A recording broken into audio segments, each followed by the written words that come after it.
베델 Theological Seminary에 오신 여러분들을 진심으로 환영합니다. 여러분 기도해 주셔서 저는 알래스카 또 교회 연합 집회를 잘 하고 왔습니다. 그곳에도 갔더니요, 한인교회가 한 알래스카 저 앵커리지에 한 25개에서 한 30개, 그런데 이제 교협에 속해 있는 목교회들은 아마 15개, 그래서 15개 교회 정도 성도님들이 함께 모여서 좀 말씀의 잔치를 가졌습니다. 너무 이렇게 순수하시고 성도님들이, 알래스카 성도님들이 굉장히, 뭐라 그럴까요? 이렇게 마음이 시골 분위기인 것 같아요. 그래서 가가지고 처음 갔더니 그냥 권사님들이 그냥 부엌에서 막 뚝딱뚝딱 해가지고 식사를 준비해서 그 연어 그를 탁 먹었지 않습니까?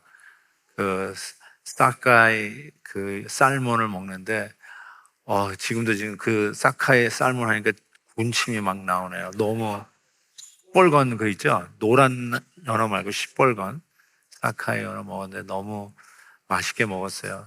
먹으면서 제가 우리 베델교회 성도님들이 다 이거 먹었으면 좋겠다라고 생각했는데 조금 가지고 오긴 했어요, 솔직히.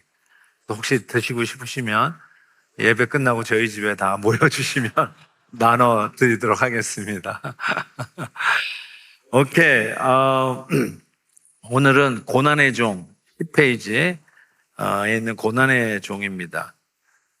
고난의 종을 이야기하면서 실은 예수님께서 자기 자신을 소개를 할 때, 그러니까 자기 자신을 칭할 때 나는 이란 말을 안 쓰고 인자는 Son of Man, 인자는 이라는 말을 썼잖아요. 근데 그 인자라는 말이 한편으로는 왜 이런 호칭을 쓰셨지? 라는 질문을 가지게 되는데 구약에서 인자라는 단어가 많이 나옵니다. 그래서 그 대표적으로 이제 다니엘 1장에 인자에 대한 이야기가 나오는데 그 인자와 같은 이가 하늘 구름을 타고 오신다. 그리고 또 이 풀무불에 그 사드락 메삭 아벳누고가 들어갔잖아요. 근데 네 번째 사람이 있었어요. 그래서 인자와 같으신 네 번째 사람이 있었어요.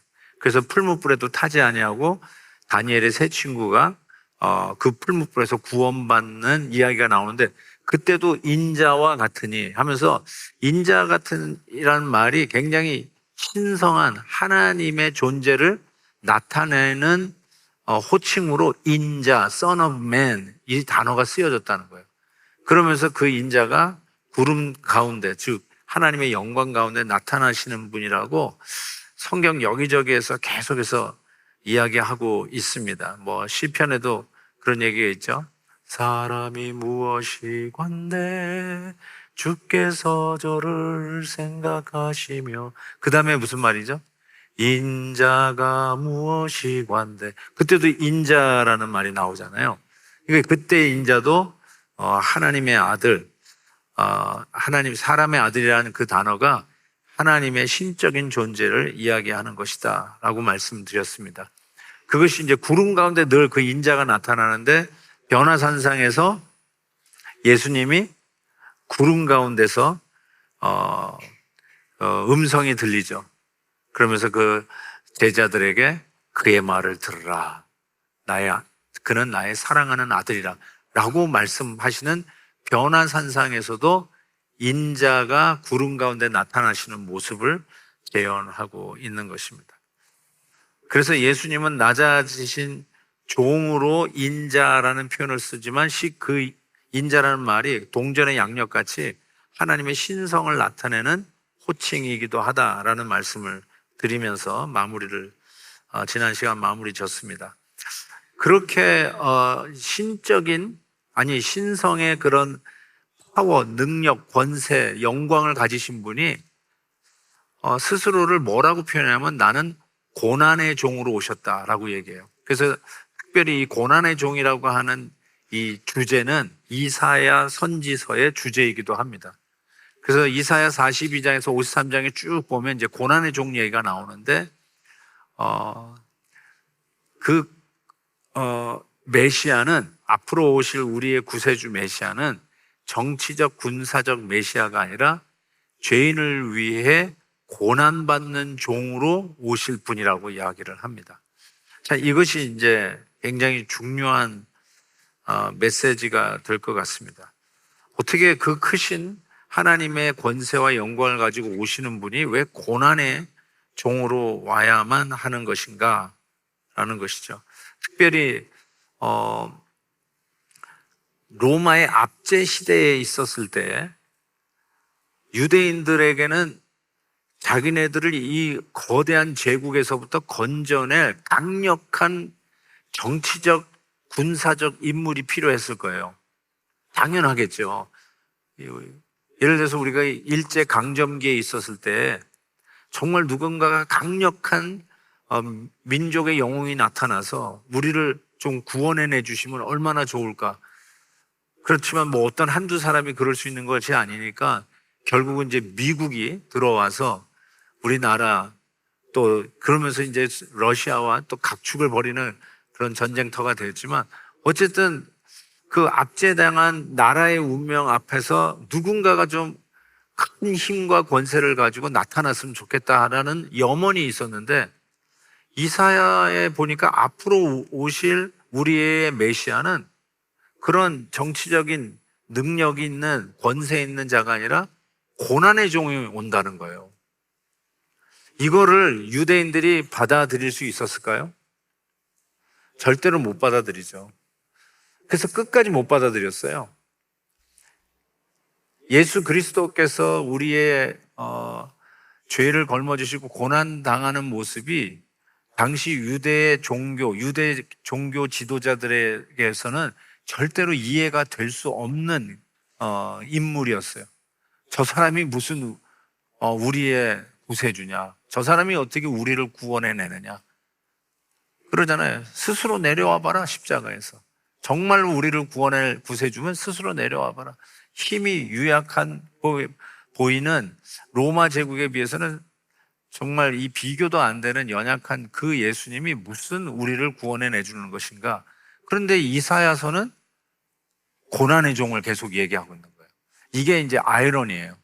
우리가 기다리는 메시아를 예언하는데 이사야가 계속 고난의 종을 얘기하는 것이죠.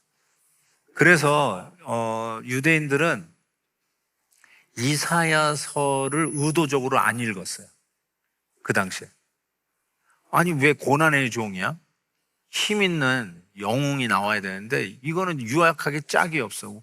그래서 이사야를 읽지를 않았어요. 그리고 옛날 성경은 여러분이 지금이야 뭐 이렇게 성경이 잘 나오지만 다 서기관들이 필사를 했잖아요.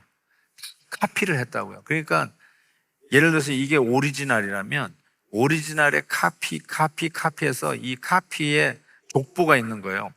뭐 10대 족보, 20대 족보 이런 식으로 있는데 카피를 하는데 이사야서를 카피를 안 하는 거예요.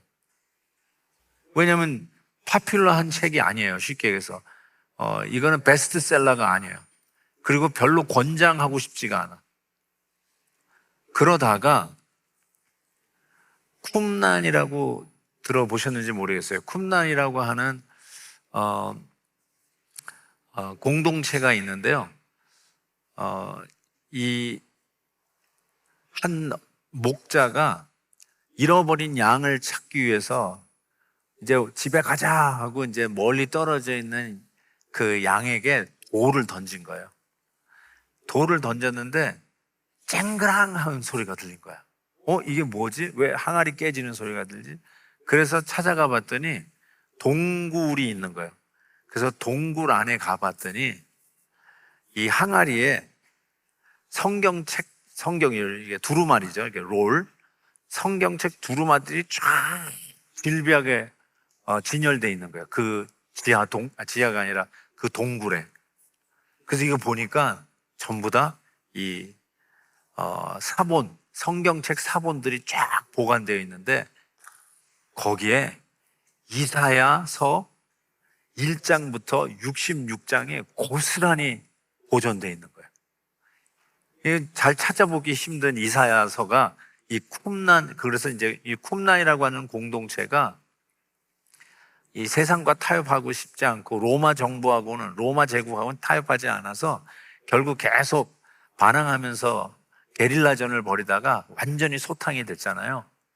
그래서 그들이 가지고 있었던 그 성경책들이 그대로 보관돼 있었어요. 그래서 오랫동안 한 1000년 넘게 그러고 있다가 이 목동에 의해서 발견된 게 아닙니까? 그게 1950년대예요. 얼마 되지 않았어요.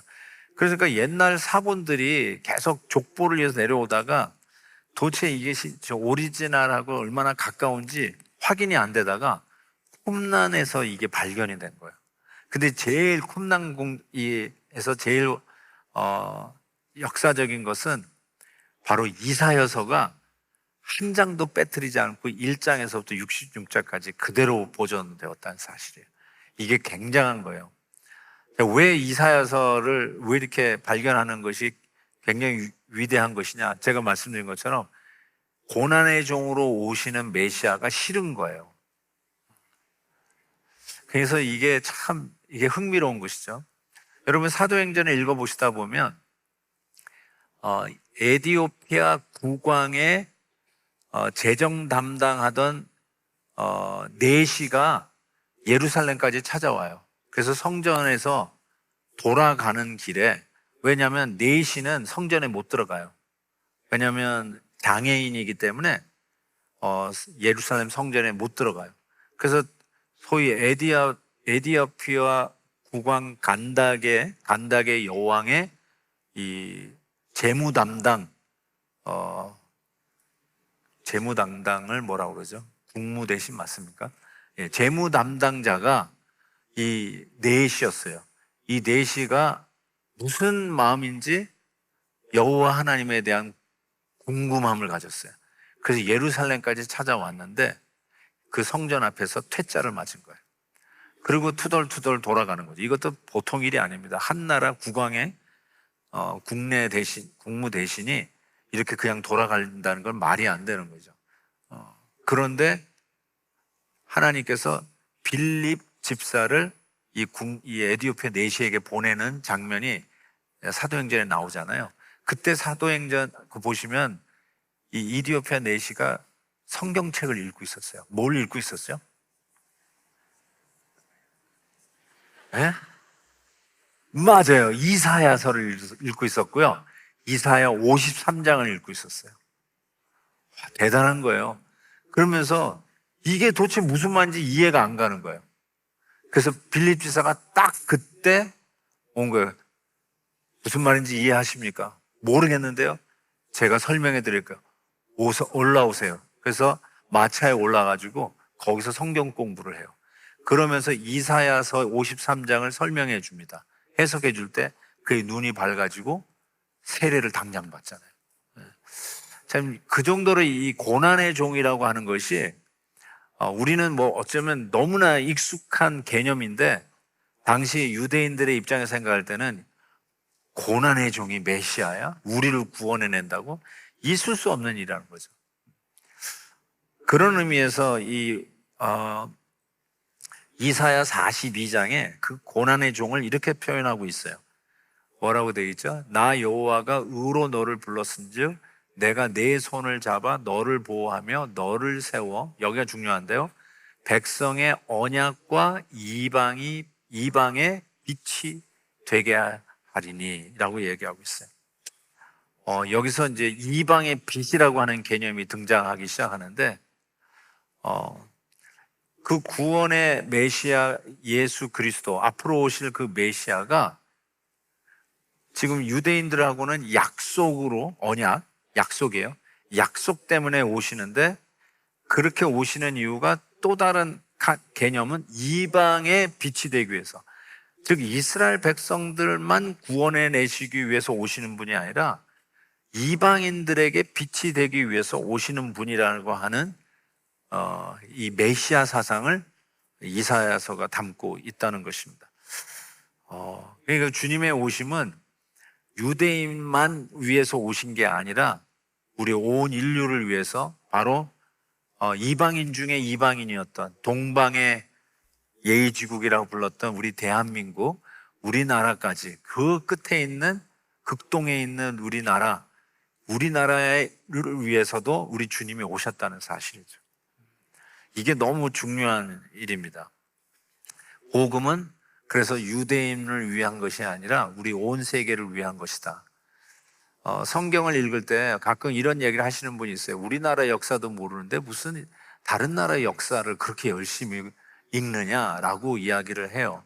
당연하죠. 이스라엘 역사니까 다른 나라의 역사라고도 할 수 있는데 이 성경에 나와 있는 이스라엘의 역사는 이스라엘만의 역사가 아닌 거죠.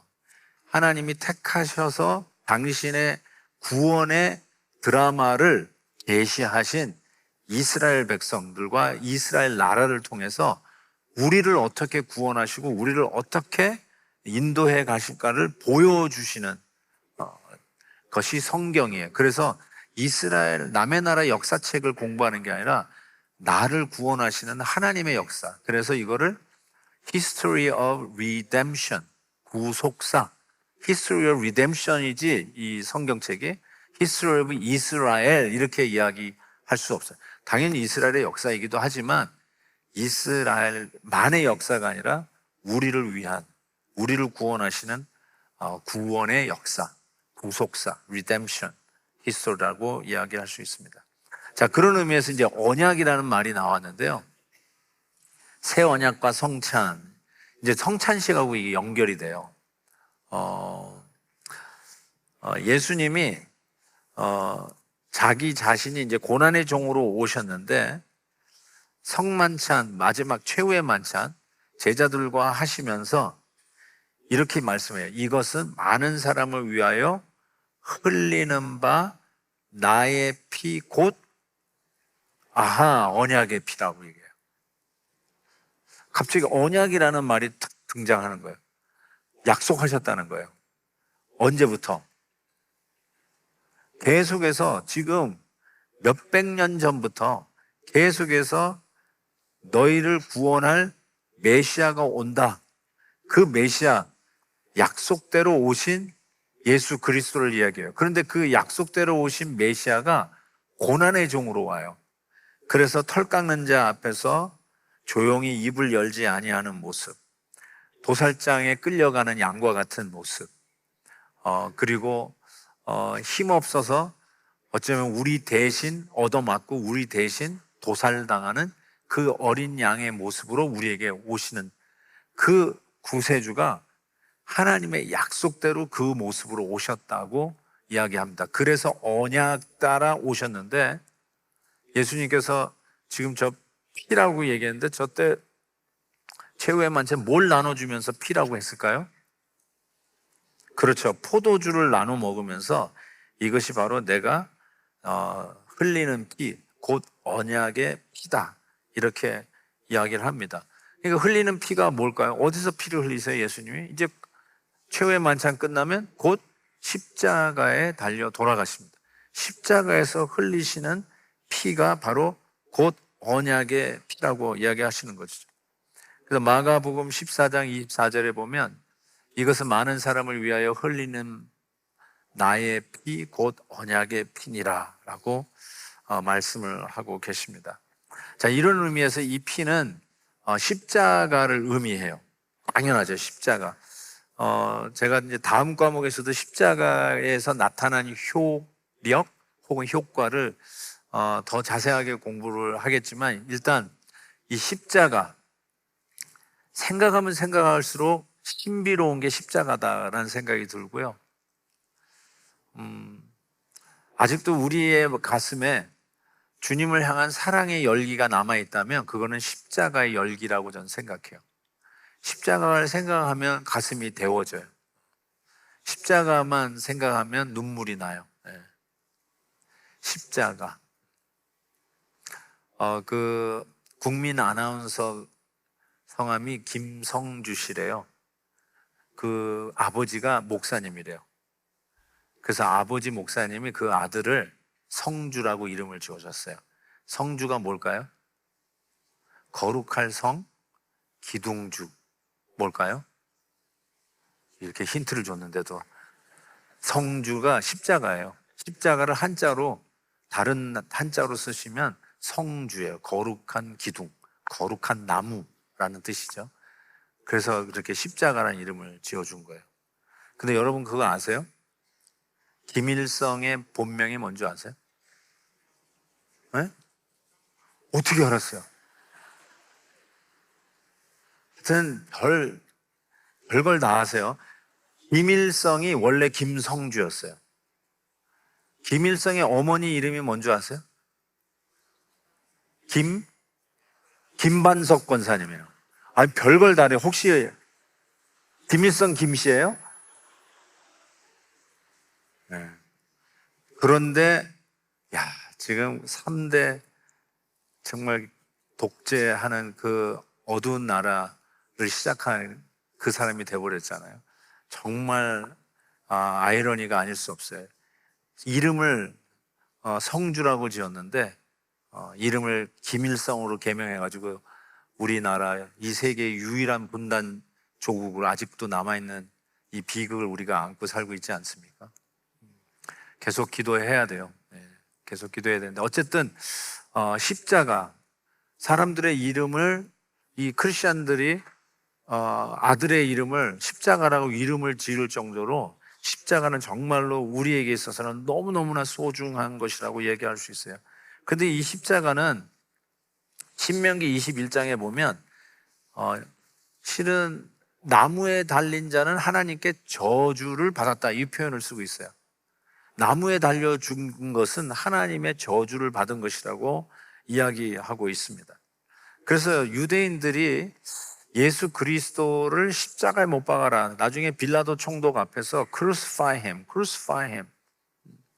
그래서 여기 바라바라고 하는 이 도둑이 있는데 이 도둑을 대신 석방해 줄까, 예수를 석방해 줄까 그랬더니 바라바를 석방해 주고 예수는 끝까지 crucify him, crucify him. 십자가에 못 박아라, 못 박아라 그랬다는 거예요. 그러니까 유대인의 입장에서는 왜 자꾸 나무에다가 못을 박아 죽이라고 하는가? 실은 이거는 로마 제국의 사형 방법이었어요. 가장 악독한 죄인을 죽이는 이 사형 방법이 십자가에 못 박아 죽이는 아주 잔인한 방법이었어요. 그런데 이 유대인의 입장에서 생각할 때는 나무에 달려 죽은 자가 저주받았다고 성경에 적혀 있으니까 잘 됐다. 어떻게 하든지 간에 사람들이 예수님 때문에 막 움직여 다니잖아요. 소위 이거를 예수 운동, 예수 무브먼트라고 할 수 있는데 예수 무브먼트를 끝내고 싶었어요.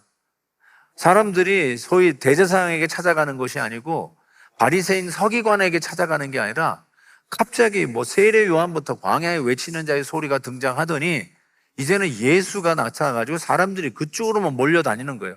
그러니까 이 종교적인 기득권자들의 입장에서는 예수 운동을 어떻게 하든지 간에 끝내고 싶었어요. 그런 의미에서 가장 정당한 거는 나무에 달려 죽으면 이거는 하나님의 저주를 받아 죽은 거라고 하는 나름대로의 당위성을 갖게 돼요. 그리고 로마 제국의 입장에서는 반역, 구테타 이런 를 일으키는 자는 무조건 십자가의 형틀로 죽이게 되는 것이죠. 그런 의미에서 양쪽의 그 인터레스트가 맞아 떨어지는 거예요. 그래서 빌라도가 결국은 이 예수 그리스도를 내주잖아요. 손을 씻으면서 니네들이 알아서 하라고 했지만 지금까지도 본디오 빌라도에게 고난을 받으사 십자가에 못 박혀 죽으시고, 사도신경을 우리는 매주 온 세계 교회들이 본디오 빌라도에게, 아마 빌라도 본디오는 지옥에서도 잠을 못 잘 거예요. 예. 그게 자기가 손을 씻었지만 씻긴 게 아니죠. 책임져야 할 일을 못 진 거죠. 어쨌든 빌라도 본디오가 그를 죽이는 정당한 이유는 뭐냐면 그 십자가 위에 죄의 패가 붙어 있어요. 왜 이 사람이 십자가에 죽는가? 죄의 명을 거기에 못 받게 돼 있어요. 뭐라고 써 있었죠? 그렇죠. 이는 유대인의 왕이다, 이렇게 얘기했어요. 무슨 말이 뭐예요? 유대인의 왕이니까 구테타를 일으켰다는 거죠. 그러니까 당연히 십자가에 못 박혀 죽을 수밖에 없는 자였고, 그리고 유대인의 입장에서는 나무에 달려 죽으니까 이거는 하나님의 저주를 받은 거다. 이게 양쪽의 인트레스트가 맞아 떨어진 거라고 이야기할 수 있죠. 그런데 이 십자가가 아까도 얘기한 것처럼 가장 끔찍한 사형 틀이잖아요. 사형 틀. 그래서 십자가는 예쁘게 이렇게 멋있게 우리 예배당 안에도 걸려 있지만, 어떤 성도님들은 벌써 십자가 목걸이가 가지고 있을 것 같은데, 십자가 목걸이 오늘 하고 오신 분. 오케이. 십자가 목걸이 예쁘죠? 반짝반짝하고. 예. 근데 이게 십자가가 예쁘고 멋있게 보이기는 하지만, 예를 들어서 지금 2000년 전으로 돌아가 가지고 여러분이 지금 십자가 목걸이를 하고 다닌다면 어떨 것 같습니까? 2000년 전으로 돌아가 가지고 십자가 목걸이를 하고 다니면 사람들이 What the heck? Are you crazy? 뭐 이러지 않을까 싶어요. 사람을 죽이는 형틀, 예를 들어서 전기, 고문, 의자 이런 걸 생각해 봅시다. 딱 보면 으아, 사람을 그냥 극악무도하게 이 죄인들을 죽이는 거, 아니면 이 교수형하는 이 목매는 밧줄 이런 거, 그거를 여러분이 여기다 걸고 다녀. 여기에다 전기 고문 의자, 이 의자를 이렇게 탁 들고 다녀. 이게 여기다가 웃기죠? 지금 만약에 여러분 그거 하고 다닌다면 사람들이 You must be crazy. 여기 왜 전기 고문 의자를 왜 목걸이를 하고 다녀? 아니 왜 목매는 밧줄을 팔찌를 만들고 뭐 귀고리를 만들어 가지고 다녀? 이상할 거예요. 이거는 완전히 괴짜일 거 아니에요. 그런데 우리가 지금 그렇게 하는데 십자가가 정확하게 그런 의미였어요. 십자가를 지금 하고 다닌다는 게 그런 극악무도한 죄인들을 처형하는 사형 틀을 우리가 지금 이렇게 목에 걸고 다니는 것이 될 정도로 완벽하게 십자가의 개념이 변하기 시작한 거죠.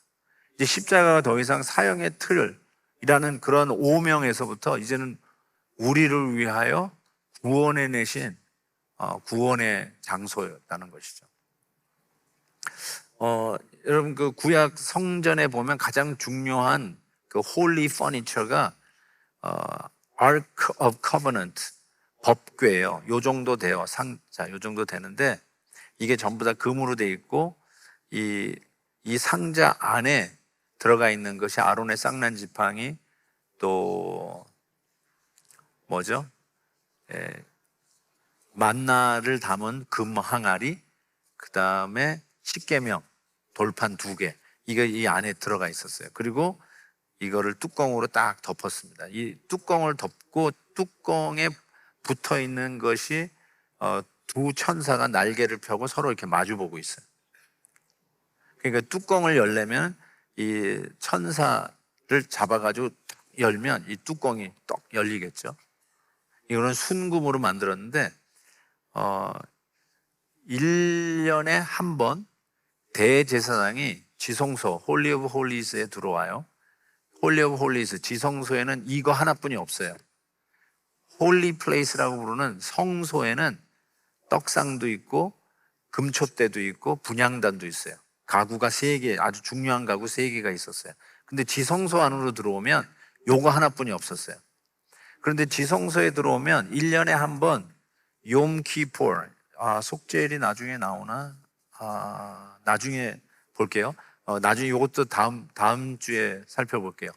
속죄일 날 욤키포르 데이에 대제사장이 들어와서 요 속죄소, 이걸 뚜껑을 속죄소라고 그래요. 속죄소가 이제 속죄는 당연히 이제 죄를 용서하는 소는 이제 장소 소자를 쓸 겁니다. 장소 소자가 맞나요? 어쨌든 소. 근데 이 속죄소의 또 다른 이름이 뭐냐면 시은소 이렇게 불러요. 찬송가도 나오죠? 시은소. 왜 여기가 시은소냐면 1년에 한 번씩 대제사장이 대속제물의 피를 가지고 들어와 요 속죄소, 시은소라고 부르는 이곳에 피를 뿌려요. 7번 뿌려요. 그러면서 자기를 포함한 백성들의 죄를 용서해 달라고 기도합니다. 그러면 하나님께서 그 속죄 대속의 피를 보고 모든 백성들의 죄를 용서해 주시고 바로 이 속죄소 위에서 우리와 다시 대화하시고 만나 주세요. 그런데 제가 왜 자꾸 이 시은소가 뭐냐면요, 보좌, 임금이 앉는 자리라고 하는 뜻이에요. 임금이 앉는, 시은 은혜를 베푸는 자리라고 하는데, 왕이 이 자리에 앉아가지고 백성들에게 은혜를 베푸는 자리, 그게 시은소인데, 이 언약궤, 이 법궤 뚜껑을 시은소 혹은 속죄소라고 불렀어요. 꼭 임금이 앉는 의자예요. 근데 임금이 앉는 의자에 희생의 피가 뿌려져요. 그리고 희생의 피가 뿌려진 데서 하나님이 다시 만나 주셔요. 이것이 이제 구약에서 대대로 제사를 지내면서 그들이 배워온 거예요. 앞으로 오실 우리의 메시아는 우리를 대신하여 피를 뿌려주시고, 피를 뿌려주시는 대속의 은혜로 우리와 같은 죄인이 거룩한 하나님을 다시 만날 수 있다는 거예요. 그러니까 이 속죄소, 시은소가 결국 뭐죠? 십자가예요. 다시 연결해 볼게요. 인자라고 하는 이름이 그냥 단순히 그냥 somebody 이런 의미가 아니라 신적인 존재에게 붙여졌던 이름이 인자였어요. 그 인자, 그 예수님께서 그래서 마가복음 10장 45절에도 인자는 섬김을 받으려 함이 아니요 도리어 섬기려고 또 자기의 생명을 많은 사람의 대속물로 주려 함이니라 라고 하는 마가복음 10장 45절 말씀. Son of Man came not to be served but to serve and gave his life as a ransom for many. 바로 이 말씀 따라 오셨는데 그 왕 중 왕으로 오시는 그 하나님이 십자가에서 달려 돌아가신 거예요. 그래서 십자가는 사형 틀이라고 생각하고 사람들이 끔찍하게 혐오하는 물건을 상징하는데 실은 왕 중 왕이 십자가에서 피를 흘려 주셨어요. 따라서 십자가는 어떤 의미에서는 그곳이 바로 시은소예요. 그곳이 바로 왕이 앉는 보좌예요. 십자가가 그래서 완전히 이미지를 쇄신하는 거죠. 십자가가 왕중왕으로 오신 우리 예수 그리스도가 앉는 시은소, 보좌가 되었다는 거죠. 그래서 십자가 목걸이를 하고 귀걸이를 하고 다닐 수 있는 거예요. 사형 틀이 아니에요, 더 이상. 이제 하나님의 우리를 구원하기 위해 오신 고난의 종 예수 그리스도가 우리를 다스리기 위해서 앉는 왕좌, 그 위에 핏값이 치루어지면서 우리들에게 은혜를 베푸는 시은소가 되었다는 것이죠. 자, 이와 좀 더 다음 주에 우리 십자가에 나타나는 효력을 더 구체적으로 살펴보면서 십자가가 너무너무 신비로워요. 그래서 파도 십자가는 실증이 나지 않아요. 매주 십자가 설교를 들어도 절대로 실증 나지 않아요. 처음 듣는 것처럼 새로워요. 항상 새 부대에 새 포도주를 채우는 것 같이 신선해요. 아멘이에요? 네. 그래서 들을 때마다 목사님 또 저 옛날 구닥다리 얘기 또 반복하시는구나. 만약에 이렇게 생각하시는 분은 아직 십자가를 모르시는 분이에요. 이 은혜가 뭔지를 몰라. 여러분이 뭐 월말고사, 중간고사, 학기말고사 때 십자가에 대해서 얘기해가지고 딱 해서 이제 100점 맞았어요. 이제는 더 이상 십자가에 대해서 나는 알 거 다 알았다 라고 이야기한다면 큰 코 다치죠. 그거는 믿음이 아니죠. 십자가는 항상 처음 만난 것처럼 새롭게 우리의 메마른 심령에 생수와 같이 부어주시는 생명의 복음이라는 걸 다시 한번 깨닫게 돼요. 계속해서 이 복음의 부어짐이 멈추지 않는 우리 모두가 되기를 주의 이름으로 축복합니다. 아멘, 아멘. 자, 그래서 십자가는 2000년 전 예수님이 십자가에서 죽었다로 끝나는 게 아니라 실은 십자가의 효력은 계속되는데 그 계속되는 상징이 부활입니다. 부활.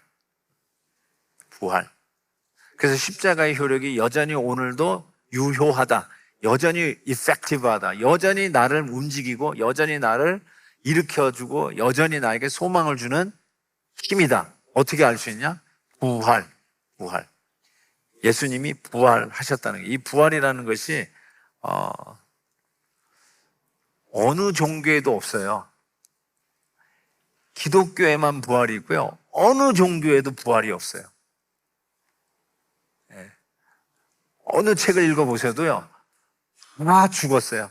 석가모니도 죽었고 마호메도 죽었고 다 죽었어요. 다. 어떤 종교 창시자도요 다시 산 사람이 없어요. 다 죽었어요. 근데 기독교에만 있는, 이걸 컨셉이라고 얘기해요. 기독교에만 있는 진리가 뭐냐? 부활입니다. 부활. 아멘이에요. 아멘. 아멘. 그래서 부활절이 흥분되는 기독교의 가장 큰 명절이라고 할 수 있을 것입니다. 그때 우리 교회는 새생명잔치를 해요. 안 믿는 분들 초대해가지고 진짜 부활을 경험할 수 있는 최고의 적기, 부활절날 안 믿던 자들이 예수 그리스도 안에서 살아나는 그 일들을 우리가 지금 지난 13년 동안 해오지 않았습니까? 부활. 그래서 그 겁쟁이 제자들이 예수님의 부활 이후 다 순교의 자리로 나가지 않습니다. 사람이 이렇게 변하는 거 본 적 있어요? 그 예수님이 십자가 지는 그 자리에서 전부 다 달아났던 제자들, 대표적으로 베드로가 멀지서 쫓아가면서 예수님을 저주하고 부인했던 그 제자들, 어떻게 하든지 그냥 한 사람은 오른쪽에 한 사람은 왼쪽에, 주님이 이제 왕이 되면은 이제 한 자리씩 차지하려고 하는 것. 그래서 제자들이 모이기만 하면 누가 더 크냐 가지고 정말 유치찬란하게 싸우고 있는 그 제자들, 결국 예수님의 십자가 앞에서는 뿔뿔이 다 걸음아 나 살려라 도망갔던 그 제자들이 어떻게 하나같이 전부 다 순교의 현장으로 달려가서 복음 전하다가 십자가에 거꾸로 못 박혀 죽고, 십자가 전하다가 목이 잘려나가고, 십자가 전하다가 짐승의 밥이 되고, 어떻게 한 명도 빠짐없이 예수님의 12제자, 사도 요한만 밤모섬에서 90세까지 살다가 자연사 했다고 하지만 실은 유배지에서 죽은 것도 순교라고 저는 생각해요. 어떻게 모든 제자들이 전부 다 이렇게 순교의 현장으로 늠름하게 나아갔을까? 뭐 다른 종교에도 어쩌다 보면 순교자들이 나오죠. 불교에도 뭐 순교자가 있죠. 이슬람에는 뭐 지금도 뭐라고 그러죠? 자살폭탄 몸에 휘감고 뛰어들어가는 이런 미친 아이들도 있지 않습니까? 그런데 그걸 가지고 순교를 해가지고 그것이 진짜냐 이렇게 얘기할 수 있나요? 근데 이 예수 그리스도의 제자들은 12명이 한설과 같이 전부 다 순교의 현장으로 갔어요. 예수 잘 믿으면 다 이렇게 순교의 현장으로 가요. 예수 잘 믿고 싶으세요?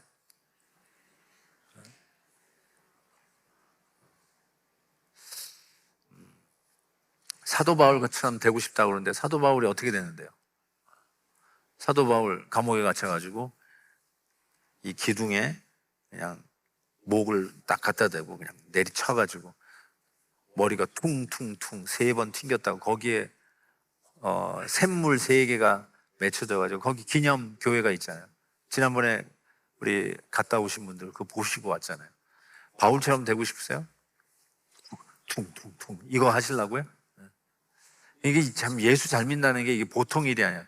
이게 진짜가 아니면 저는 장담할 수 있어요. 절대로 이 기독교라고 하는 종교는 지금 우리에게까지 전해지지 않습니다. 벌써 사라졌을 거예요. 진짜니까 거기에 목숨을 내놓고, 진짜니까 예수 그리스도 안에서 지금까지 오늘도 저와 여러분이 하나님의 말씀 앞에 모여 있는 거 아니겠어요? 이것이 뭘까? 부활. 죽음으로 끝나고 죽음이라고 하는 공표와 협박과 두려움으로 우리를 붙잡아 둘 수 없는 그 이유가 뭘까? 우리는 부활을 믿기 때문에 그렇고, 우리 주님이 부활하셨기 때문에 그렇다는 것이죠. 그래서 우리는 달라져야 돼요. 이걸 우리가 믿기 때문에 이제 더 이상 우리가 어떤 행동 판단을 할 때 그냥 이렇게 살 수는 없지 않는가.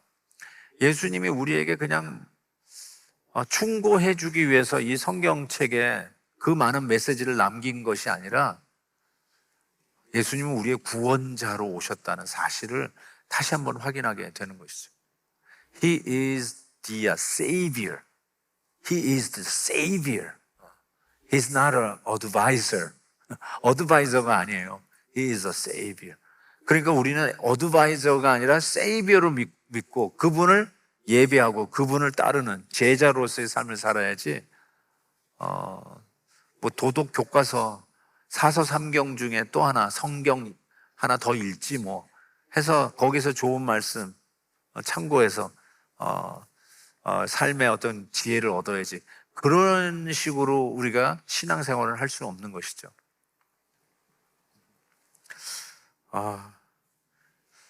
그래서 사도행전 4장 12절에 이런 말씀이 있어요. 다른 이로서 구원을 받을 수 없나니 천하 사람 중에 구원을 받을 만한 다른 이름을 우리에게 주신 일이 없음이라. 없어요. 다른 이름이 없어요. 우리가 가끔 그런 말 하잖아요.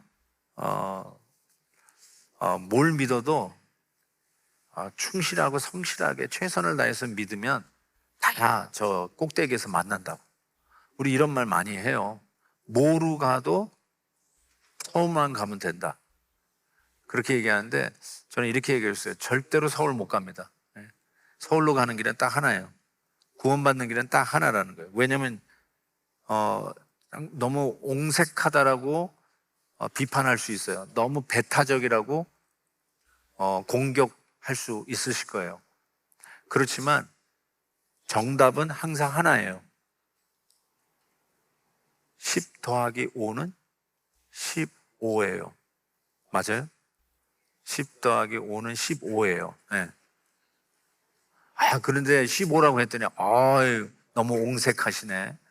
너무 융통성이 없으셔. 너무 배타적이네. 이렇게 공격할 수 있나요?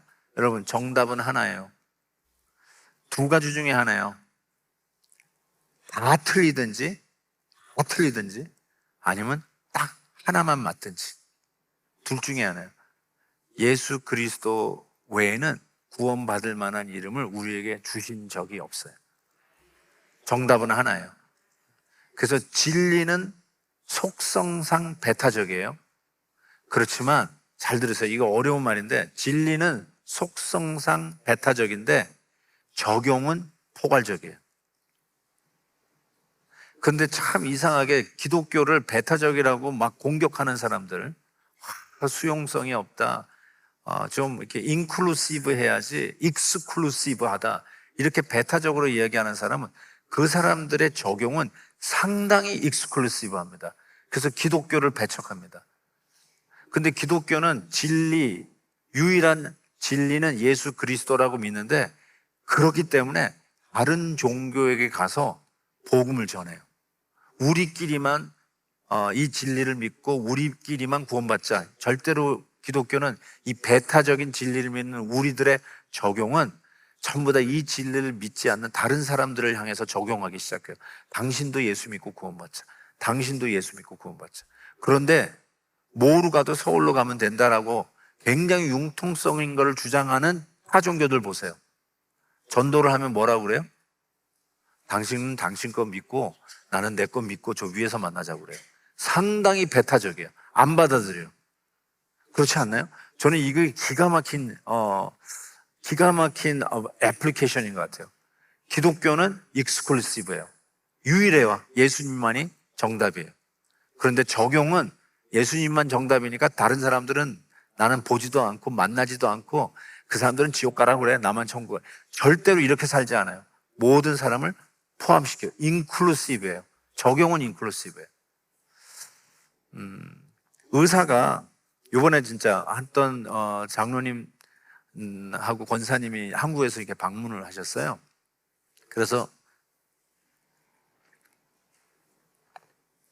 도움을 청하셨는데 다른 게 아니라 이제 제가 우리 장로님 중에 한 분에게도 이게 좀 의논을 했는데, 그 손녀딸이 염색체 15번이 이게 디펙트가 되어서 태어났어요.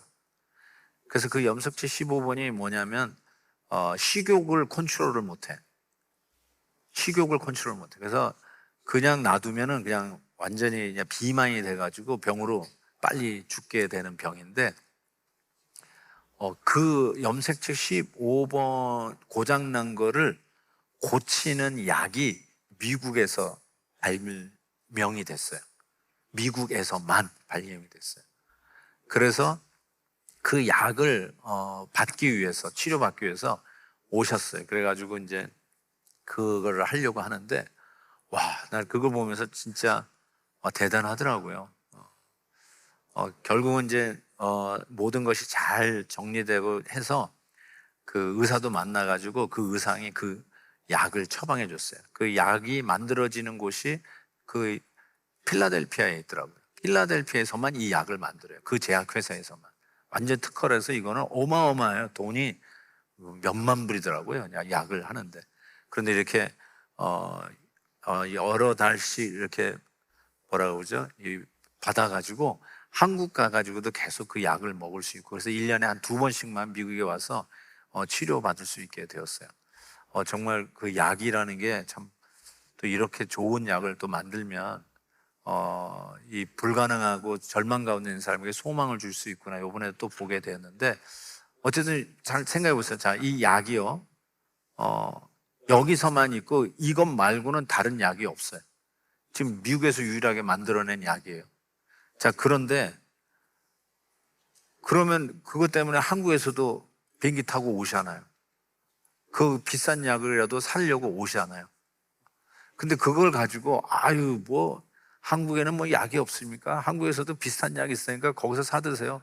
그렇게 옹색하게 그렇게 여기뿐이 없다고 여기까지 와서 사십니까? 이렇게 이야기할 수 있어요? 그분에게? 아니잖아요. 정답, 거기에 맞는 약은 이거 하나라니까요. 우리를 구원해 내시는 약은 예수 그리스도 그분 한 분이라니까요.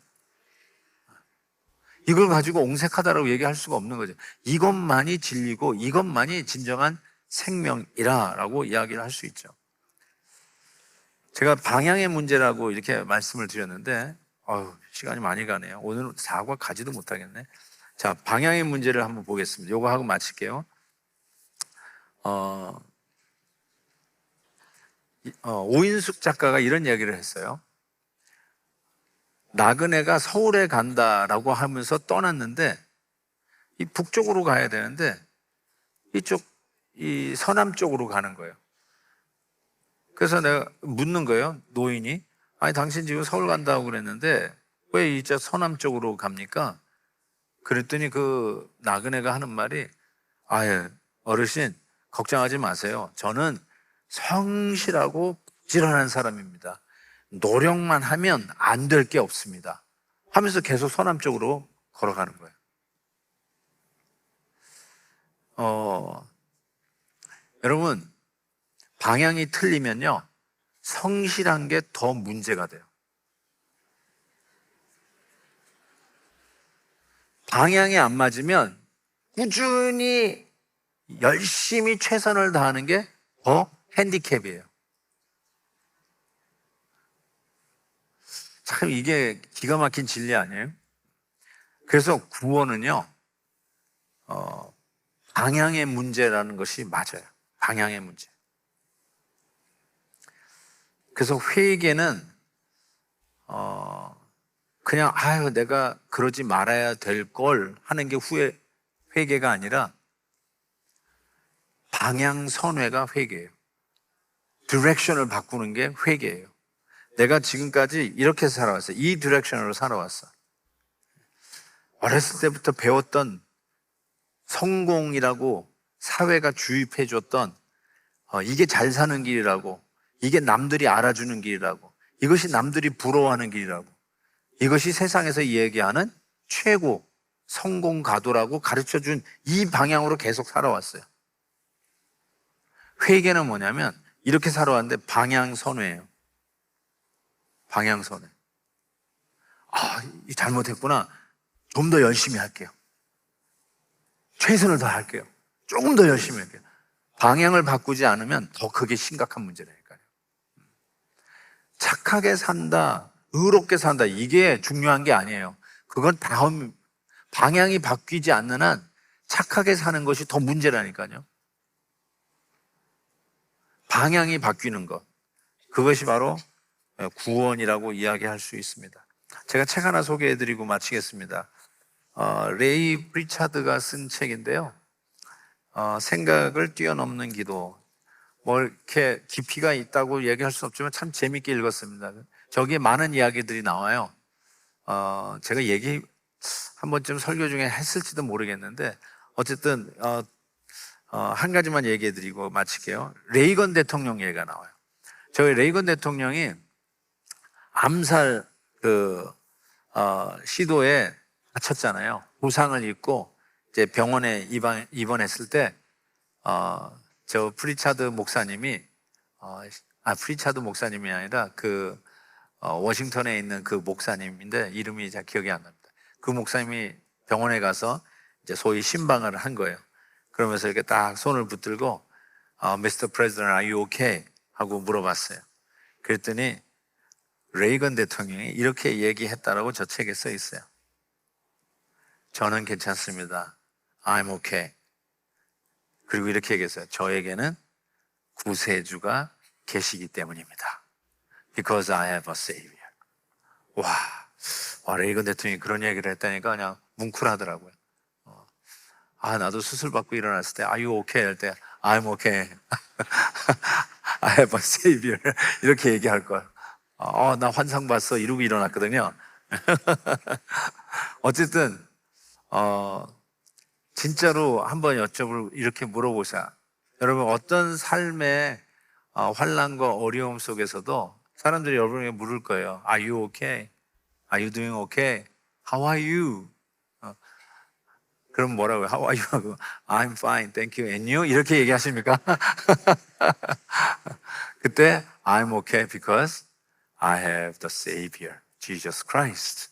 우리는 예수 그리스도 구세주가 계십니다. 이렇게 이야기하실 수 있으셔야 돼요. 네. 그래서 이제 다음 주에 십자가를 좀 봐야 되겠는데 시간이 좀 갔죠? 네. 오케이. 다음 주에 사과를 하도록 하겠습니다. 우리 한번 찬송 같이 하고 기도하는 시간 가졌으면 좋겠습니다.